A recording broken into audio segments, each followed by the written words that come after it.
जय श्री कृष्णा दोस्तों, राधे राधे।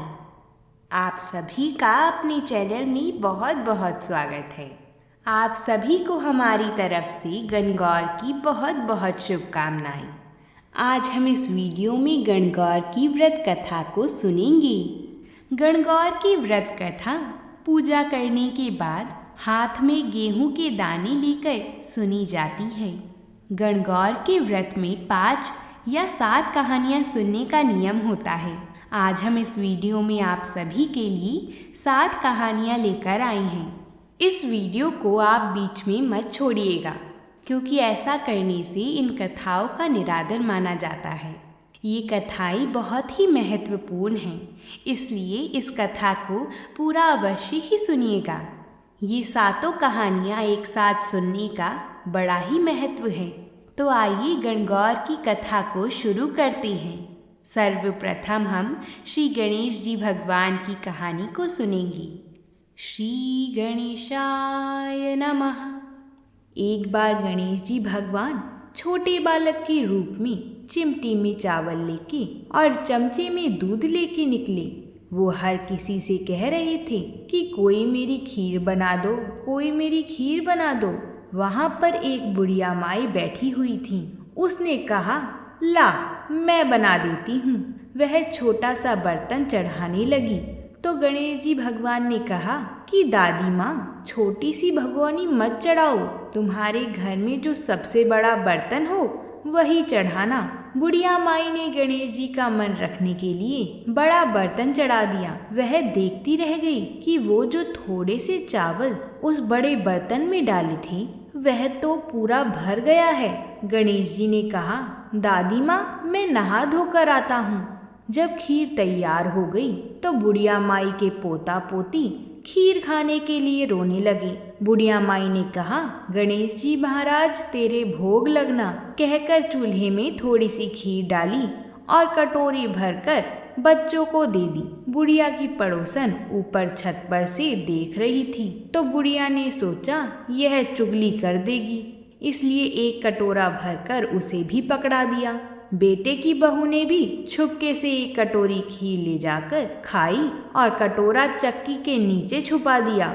अभी भी गणेश जी महाराज नहा धोकर नहीं आए थे और बुढ़िया को भी भूख लग रही थी, तो वह भी एक कटोरी में खीर डालकर किवाड़ के पीछे बैठकर एक बार फिर कहा कि गणेश जी महाराज आपके भोग लगे।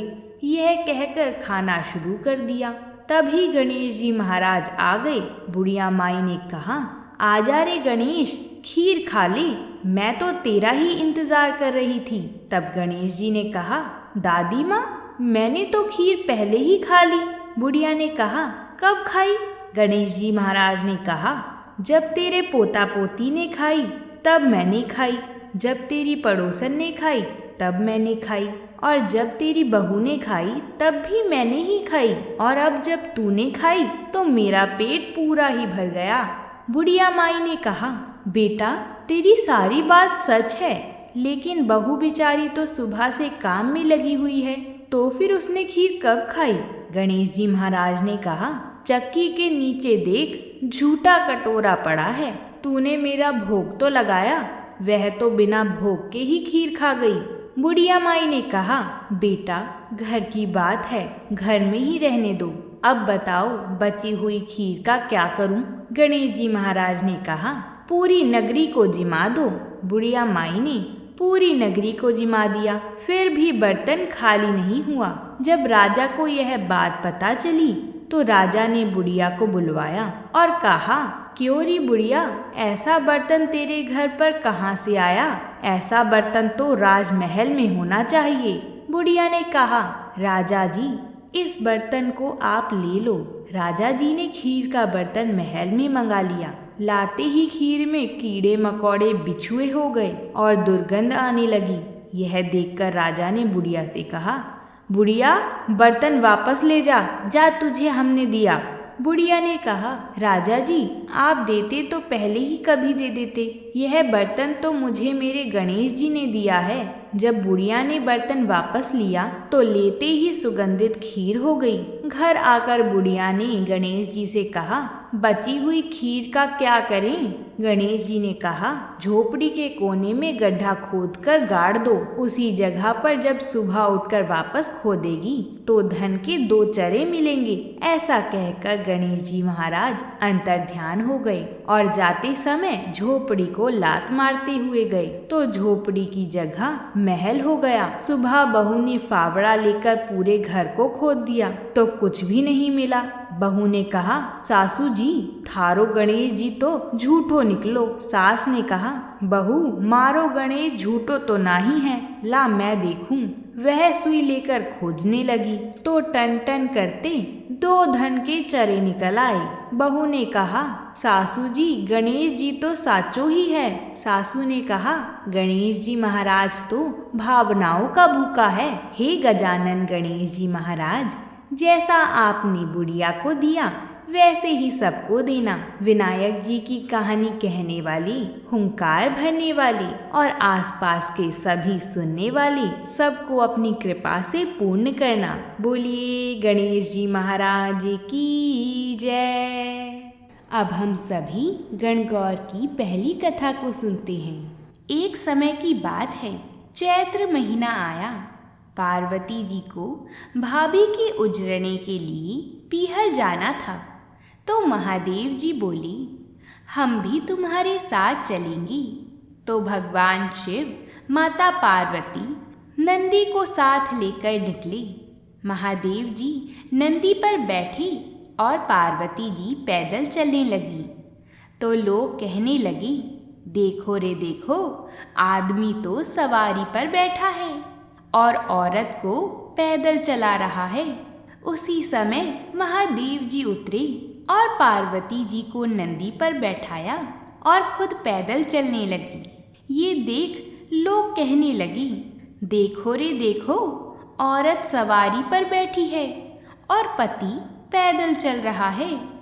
ऐसा सुनकर पार्वती जी भी नंदी पर से उतर गईं और महादेव जी और माता पार्वती दोनों पैदल चलने लगी। साथ में नंदी भी चल रहे थे। अब लोग बोले, देखो रे देखो, वाहन होते हुए भी दोनों पैदल चल रहे हैं।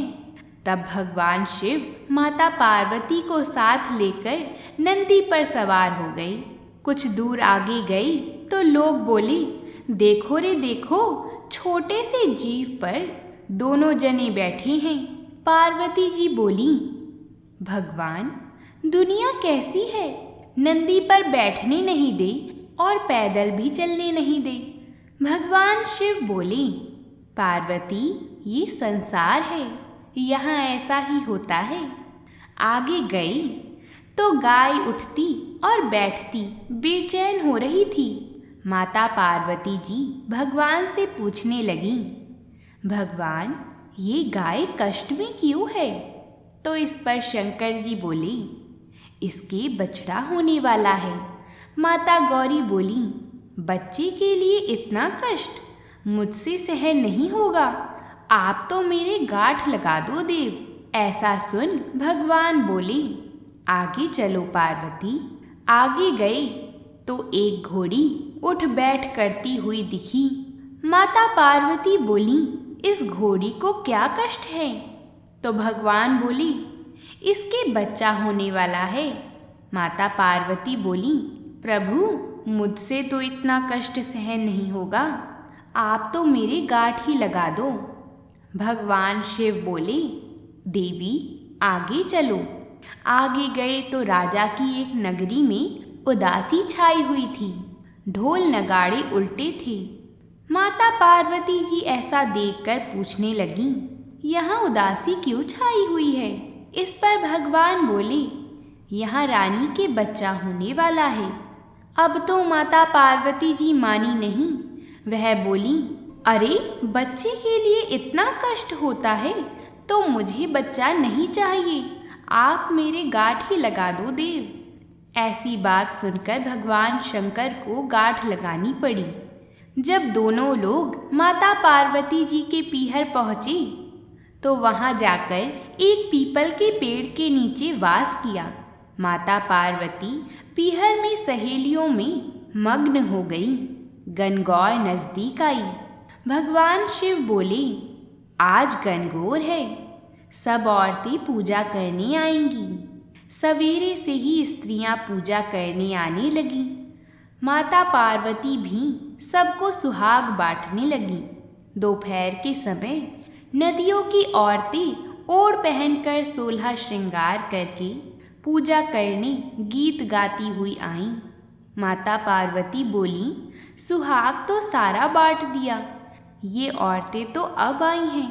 भगवान शंकर बोले, गौरी छोटी उंगली जल में धो, नैना का सुरमा निकालो, मांग से सिंदूर निकालो, टीके में से रोली निकालकर और सभी स्त्रियों को अमर सुहाग दो। ऐसा सुनकर माता पार्वती जी ने मांग का सिंदूर, छोटी अंगुली की मेहंदी, टीकी से रोली, आँखों का काजल लेके लोटे के जल में डालकर ज्वारे से सभी पूजा में आई कन्याओं व स्त्रियों के अमर सुहाग के छींटे दिए। माता पार्वती जी ने भगवान शिव के कहे अनुसार सबको अमर सुहाग दिया। अब भगवान शिव और माता पार्वती जी घर आए। भगवान अपने ससुराल में जीमने बैठे। जितना घर में भोजन बना था धीरे धीरे कर वह सब जीम गए। अब माता पार्वती जी जीमने बैठी तो माँ बोली, बेटी मैं थोड़ा और भोजन बनाती हूँ। तो पार्वती जी बोली, माँ मैं तो बेटी हूँ, कुछ भी खा लूँगी। तो माता पार्वती जी ने साग खाकर लोटा भर पानी पी लिया। वहाँ से निकलकर माता पार्वती जी एक पीपल के नीचे आईं और ठंडी छाँव में थकी हुई पार्वती जी को भी नींद आ गई। भगवान शिव ने पार्वती जी के पेट की ढकनी खोली तो उन्होंने देखा कि इन्होंने तो केवल साग खाया है। भगवान शिव ने ढकनी वापस ढक दी। पार्वती जी जागी तो भगवान ने पूछा, गौरा क्या क्या जीमा था? देवी पार्वती जी बोली, भगवन जो आपने जीमा वही हमने जीमा। भगवान कहने लगे, पार्वती सच बोलो। देवी गौरी बोली, रसोई में माता भेद थोड़ी करेंगी।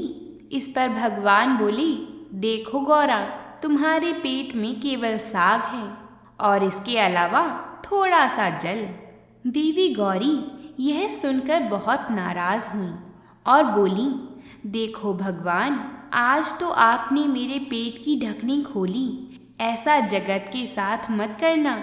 पीहर की बात ससुराल और ससुराल की बात पीहर में नहीं करनी चाहिए।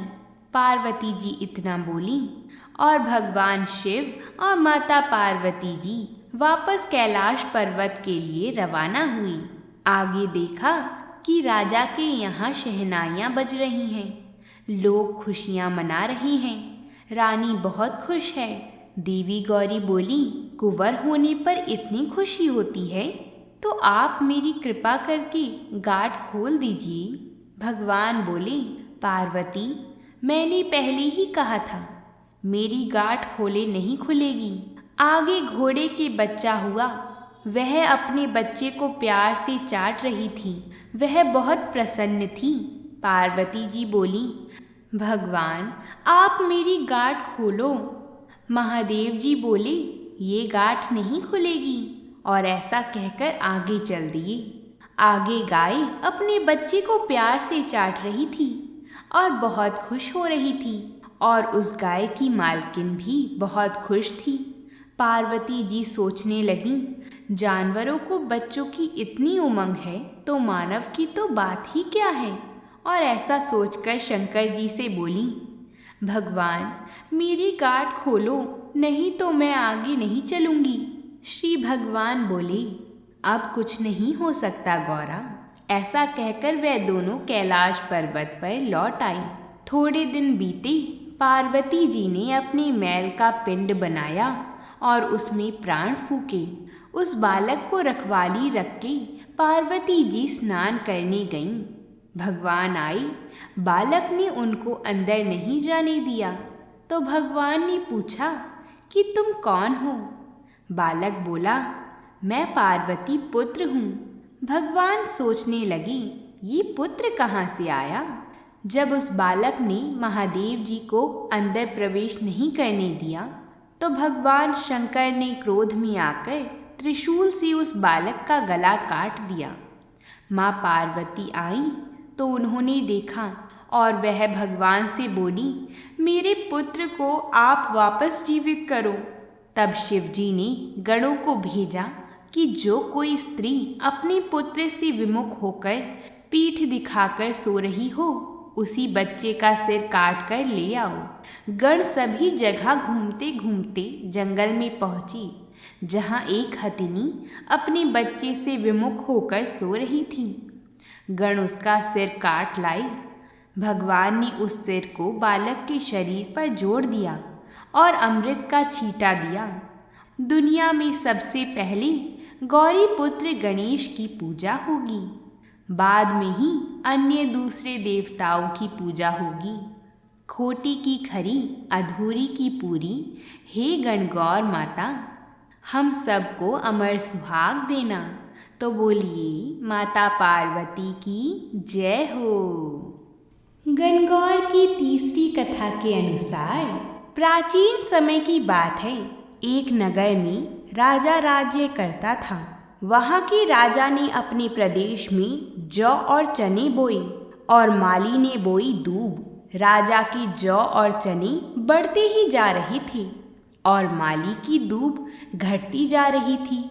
माली को लगा कि कुछ तो गड़बड़ है, इसलिए उसने सोचा कि छुपकर निगरानी रखनी चाहिए। जब वह वहाँ छुपकर देख रहा था तो उसने देखा कि कुछ छोटी बड़ी लड़कियाँ उसकी दूब तोड़कर ले जा रही हैं। उसे बहुत गुस्सा आया। उसने लड़कियों को टोका और उनकी चुन्नी छीन ली। लड़कियाँ माली से विनती करने लगीं कि हमारी चुन्नी दे दो और हमें दूब ले जाने दो। हम यह दूब गणगौर की पूजा के लिए ले जा रहे हैं। इसके बदले गणगौर का पूजा पाठा हम तुम्हें दे देंगे। यह सब बात सुनकर माली ने उन्हें दूब ले जाने दी। गणगौर की पूजा के बाद लड़कियों ने पूजा पाठा माली को दे दिया और माली ने अपनी मालन को दे दिया। मालन ने पाटा ओबरी में रख दिया। शाम को माली का बेटा आया और बोला, माँ भूख लगी है।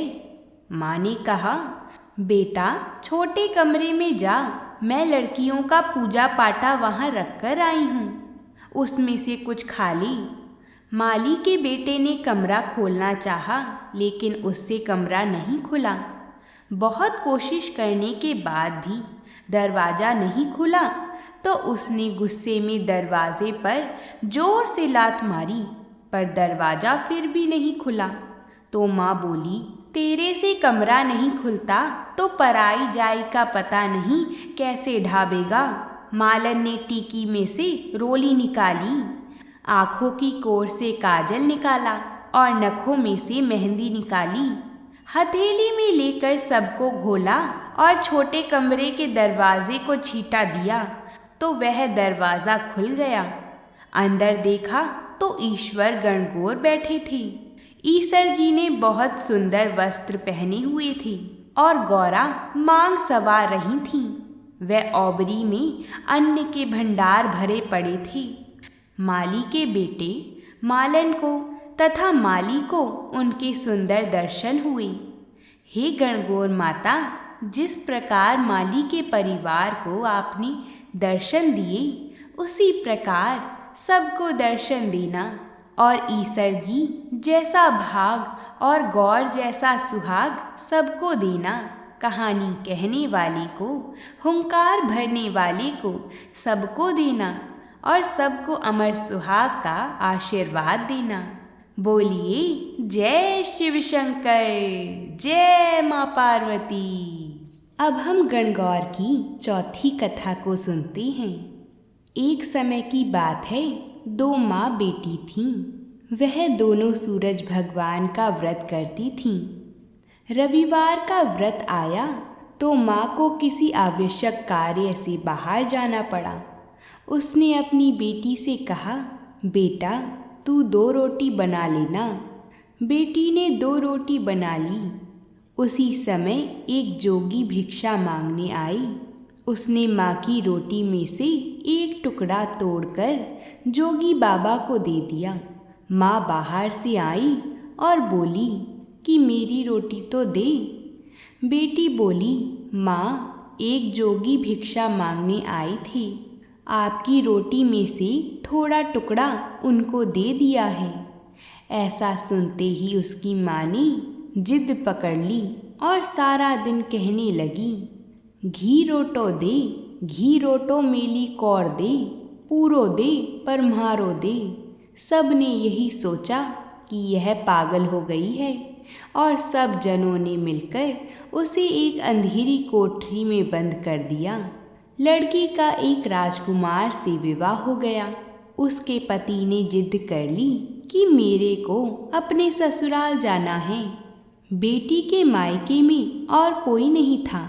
जब उसने सूरज भगवान से विनती की कि मेरे को 1.25 पहर का मायका दे दो, तब सूरज भगवान तथास्तु कहकर अंतर्ध्यान हो गए।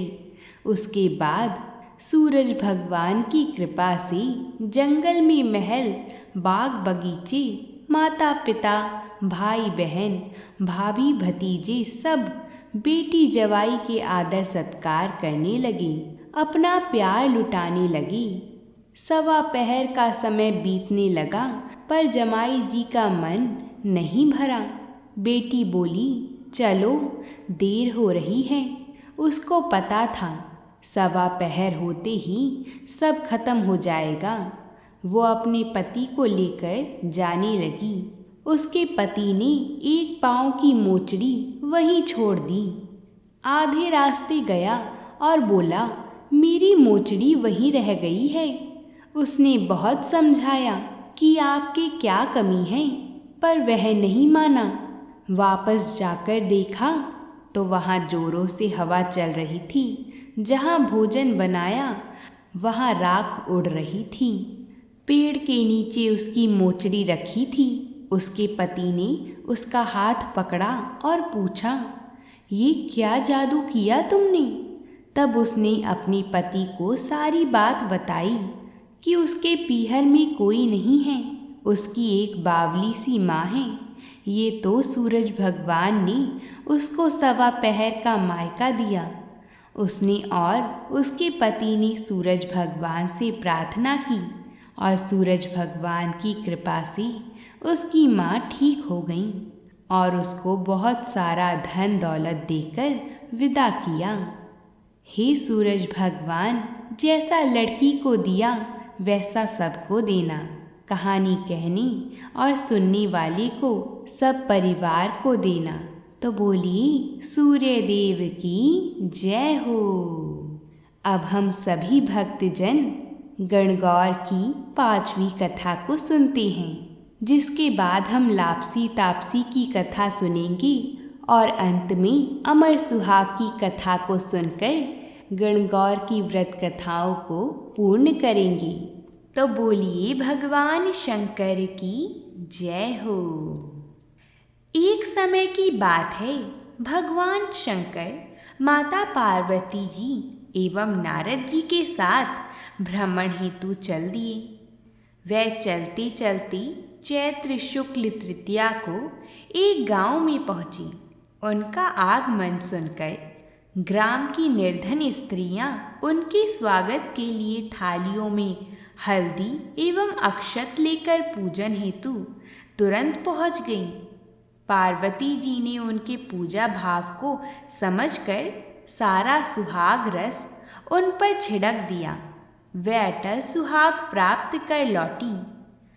धनी वर्ग की स्त्रियां थोड़ी देर बाद अनेक प्रकार के पकवान सोने चांदी के थाल में सजाकर पहुंची। इन स्त्रियों को देखकर भगवान शंकर ने माता पार्वती से कहा, तुमने सारा सुहाग रस तो निर्धन वर्ग की स्त्रियों को ही दे दिया, अब इन्हें क्या दोगी? पार्वती जी बोली, प्राणनाथ, उन स्त्रियों को ऊपरी पदार्थ से बना रस दिया गया है, इसलिए उनका रस धोती से रहेगा, परंतु मैं इन धनी वर्ग की स्त्रियों को अपनी अंगुली चीरकर रक्त का सुहाग रस दूंगी, जो मेरे समान सौभाग्यवती हो जाएंगी। जब उन स्त्रियों ने पूजन समाप्त कर लिया, तब पार्वती जी ने अपनी अंगुली को चीरकर उस रक्त को उनके ऊपर छिड़क दिया। जिस पर जैसे छींटे पड़े, उसने वैसा ही सुहाग पा लिया। इसके बाद पार्वती जी अपने पति भगवान शंकर जी से आज्ञा लेकर नदी में स्नान करने चली गईं। स्नान करने के पश्चात बालू मिट्टी से शिवजी की मूर्ति बनाकर पूजन किया, भोग लगाया तथा प्रदक्षिणा करके 2 कणों का प्रसाद खाकर मस्तक पर टीका लगाया। उसी समय उस पार्थिव लिंग से शिवजी प्रकट हुए तथा पार्वती जी को वरदान दिया कि आज के दिन जो स्त्री मेरा पूजन और तुम्हारा व्रत करेगी, उसका पति चिरंजीवी रहेगा तथा मोक्ष को प्राप्त होगा। भगवान शिव यह वरदान देकर अंतर्ध्यान हो गए। इतना सब करते करते पार्वती जी को काफ़ी समय लग गया। पार्वती जी नदी के तट से चलकर उस स्थान पर आईं जहाँ पर भगवान शंकर और नारद जी को वह छोड़कर गई थीं। शिव जी ने विलंब से आने का कारण पूछा तो इस पर पार्वती जी बोली, मेरे भाई भावज नदी किनारे मिल गए थे। उन्होंने मुझसे दूध भात खाने तथा ठहरने का आग्रह किया, उसी कारण से आने में देर हो गई। ऐसा जानकर अंतर्यामी भगवान शंकर जी भी दूध भात खाने के लालच में नदी तट की ओर चल दिए। पार्वती जी ने मौन भाव से भगवान शिव जी का ही ध्यान करके प्रार्थना की, भगवान आप अपनी इस अनन्य दासी की लाज रखिए। प्रार्थना करती हुई पार्वती जी उनके पीछे पीछे चलने लगी। उन्हें दूर नदी तट पर माया का महल दिखाई दिया। वहाँ महल के अंदर शिवजी के साले शिवजी और माता पार्वती का स्वागत किया। वे दोनों 2 दिन वहाँ रहे। तीसरे दिन पार्वती जी ने शिवजी से चलने के लिए कहा तो भगवान शिव चलने को तैयार न हुए। तब पार्वती जी रूठकर अकेली ही चल दीं। ऐसी परिस्थिति में भगवान शिव को भी पार्वती जी के साथ चलना पड़ा। नारद जी भी साथ चल दिए। चलते चलते भगवान शंकर बोले, मैं तुम्हारे मायके में अपनी माला भूल आया हूँ। माला लाने के लिए पार्वती जी तैयार हुई तो भगवान ने पार्वती जी को ना भेजकर नारद जी को भेजा। वहाँ पहुँचने पर नारद जी को कोई महल नजर नहीं आया। वहाँ दूर दूर तक जंगल ही जंगल था। अचानक वहाँ बिजली कौंधी और नारद जी को शिव जी की माला एक पेड़ पर टंगी दिखाई दी। नारद जी ने माला उतारी और शिव जी के पास पहुंचकर यात्रा कर कष्ट बताने लगे। शिव जी हंसकर कहने लगे, यह सब पार्वती जी की ही लीला है। वह अपने पूजन को गुप्त रखना चाहती थीं, इसलिए उन्होंने झूठ बोला और अपने सत के बल पर यह माया रच दी। तब नारद जी ने देवी माता से कहा कि माँ, आप सौभाग्यवती और आदि शक्ति हैं। ऐसे में गुप्त रूप से की गई पूजा ही अधिक शक्तिशाली एवं सार्थक होती है। तभी से जो स्त्रियां इस तरह गुप्त रूप से पूजन कर मंगल कामना करेंगी, महादेव जी की कृपा से उनकी मनोकामना जरूर पूरी होगी। इसी कथा के चलते तभी से गणगौर उपवास को महिलाएं अपने पति से छिपाते हुए करती हैं। गणगौर में पूजा सामग्री जैसे सिंदूर माता पार्वती को चढ़ाया जाता है। पूजन के बाद महिलाएं उसे अपनी मांग में सजाती हैं। अब हम लपसी और तपसी की कहानी को सुनेंगे। एक नगर में लपसी और तपसी नाम के दो भाई थे। तपसी तो भगवान की तपस्या करता था और लपसी सवा शेर की लपसी बनाकर भगवान का भोग लगाता था और लोटा फिराकर जीम लेता था। एक दिन दोनों में झगड़ा हो गया। लपसी कहता कि मैं बड़ा हूँ और तपसी कहता कि मैं बड़ा हूँ। उसी समय नारद मुनि जी वहाँ से गुजर रहे थे। उन्होंने यह सब देखा और पूछा कि तुम क्यों लड़ रहे हो? तो लपसी ने बोला, मैं बड़ा हूँ क्योंकि मैं भगवान को लपसी चढ़ाता हूँ। और तपसी ने कहा कि मैं बड़ा हूँ क्योंकि मैं भगवान को तप से प्रसन्न करता हूँ। तपसी बोला, मैं सारे दिन भगवान की पूजा करता हूँ। तो नारद जी बोले कि मैं तुम्हारा फैसला कर दूंगा। दूसरे दिन तपसी नहाकर आने लगा तो नारद जी ने 1.25 करोड़ की अंगूठी उसके आगे फेंक दी। उसने आँख खोलकर देखा तो 1.25 करोड़ की अंगूठी पड़ी थी। तब तपसी ने वह अंगूठी उठाकर गोद में नीचे दबा ली और तपस्या करने लगा। लपसी सुबह उठकर नहाकर 1.25 शेर लपसी बनाकर भगवान का भोग लगाकर लोटा हिलाकर जीमने लगा। इतने में नारद जी वहाँ आए और दोनों को बिठाया। तब दोनों बोले कि कौन बड़ा है, आप ही बताइए। तब तपसी ने कहा, मैं बड़ा हूँ। नारद जी बोले, तू अपना घुटना तो उठा। घुटना उठाया तो 1.25 करोड़ की अंगूठी निकली। तब नारद जी बोले कि ये अंगूठी तो तूने चुराई है, इसलिए तेरी तपस्या भंग हो गई। इसलिए लपसी बड़ा है और तुम्हें तुम्हारी तपस्या का कोई फल भी नहीं मिलेगा। तपसी शर्मिंदा होकर माफी मांगने लगा। उसने नारद जी से पूछा, मुझे मेरी तपस्या का फल कैसे मिलेगा? नारद जी ने कहा, यदि कोई गाय और कुत्ते को रोटी नहीं बनाएगा तो फल तुझे मिलेगा। यदि कोई ब्राह्मण को भोजन करवाकर दक्षिणा नहीं देगा तो फल तुझे मिलेगा। यदि कोई साड़ी के साथ ब्लाउज नहीं देगा तो फल तुझे मिलेगा। यदि कोई दिए से दिया जलाएगा तो फल तुझे मिलेगा। यदि कोई सारी कहानी सुनी लेकिन तुम्हारी कहानी नहीं सुनी तो फल तुझे मिलेगा। उसी दिन से हर व्रत कहानी के साथ लपसी और तपसी की कहानी भी सुनी और कही जाती है। तो बोलिए भगवान श्री हरि की जय। आइए अब हम सभी अमर सुहाग की कथा को सुनते हैं और इन सभी कथाओं को पूर्ण करते हैं। एक नगर में एक ब्राह्मण और ब्राह्मणी रहते थे। उनके 5 बेटियां थीं। 5 बेटियां विधि विधान से देवाधिदेव महादेव और माता पार्वती का विधि पूर्वक पूजन करा करती थीं। अमर सुहाग की कहानी को सुना करती थीं। पूजा के समय चारों बेटियां दीपक जलाती तो पूजा पूर्ण होने तक जलता रहता, परंतु 5वीं बेटी का दीपक कहानी सुनने से पहले ही बढ़ जाता। यह देखकर 5वीं बेटी को चिंता होने लगी। सभी बहनों का दीपक तो जलता है, मेरा दीपक क्यों बढ़ जाता है? एक दिन 5वीं बेटी ने घर जाकर माँ को सारी बात बताई।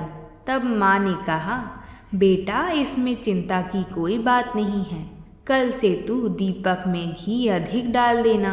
बेटी ऐसा करने लगी। कुछ समय पश्चात ब्राह्मण ने 5 बेटियों का विवाह कर दिया।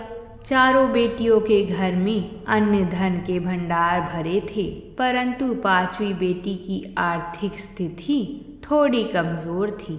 उसका पति जंगल से लकड़ी काट कर लाता और उसी से उनका गुजर बसर होता, परंतु 5वीं बेटी संतोषी व बहुत समझदार थी, कभी किसी से शिकायत नहीं करती थी। विवाह के बाद भी महादेव और माता पार्वती का पूजन किया करती थी।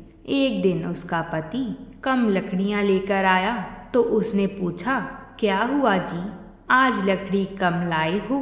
तो पति ने कहा, आज मेरी तबीयत खराब है, मुझे बुखार है।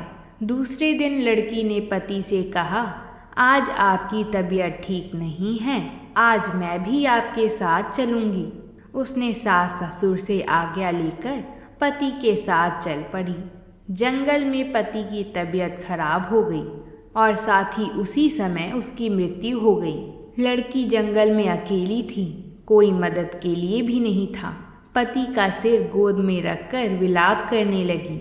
रोते रोते भगवान शिवजी और माता पार्वती को पुकारने लगी। हे महादेव, हे माँ पार्वती, मैंने सदैव आपका ध्यान और पूजन किया है। आपके सिवा मेरा कोई नहीं है। मैं घर जाकर अपने बूढ़े सास ससुर को क्या कहूँगी। लड़की का विलाप और सच्ची भक्ति देखकर माँ पार्वती ने कहा, हे प्राणनाथ, इस निर्जन जंगल में हमें कौन पुकार रहा है? हमें उसकी रक्षा करनी चाहिए। माँ पार्वती उस जंगल में गईं और उस लड़की से पूछा, क्या हुआ बेटी, तुम क्यों रो रही हो?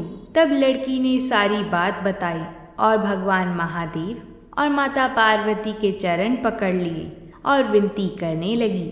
भगवान शिवजी और माता पार्वती ने उसकी पूजा से प्रसन्न होकर उसके पति को जीवन दान दिया और आशीर्वाद दिया कि जो कोई भी सुहागन स्त्री श्रद्धा और भक्ति से अमर सुहाग की कथा को सुनेगी, वह पूजन करेगी, वह सदैव अखंड सौभाग्यवती रहेगी। उसके सुख संपत्ति अन्न धन के भंडार सदैव भरे रहेंगे। बोलिए भगवान महादेव की जय, बोलिए माता पार्वती की जय। अगर आप सभी को ये कथाएं पसंद आई हों तो कमेंट बॉक्स में जय माता पार्वती और हर हर महादेव ज़रूर लिखिएगा। माता पार्वती सभी को सदा सुहागन होने का आशीर्वाद प्रदान करें, यही हमारी कामना है।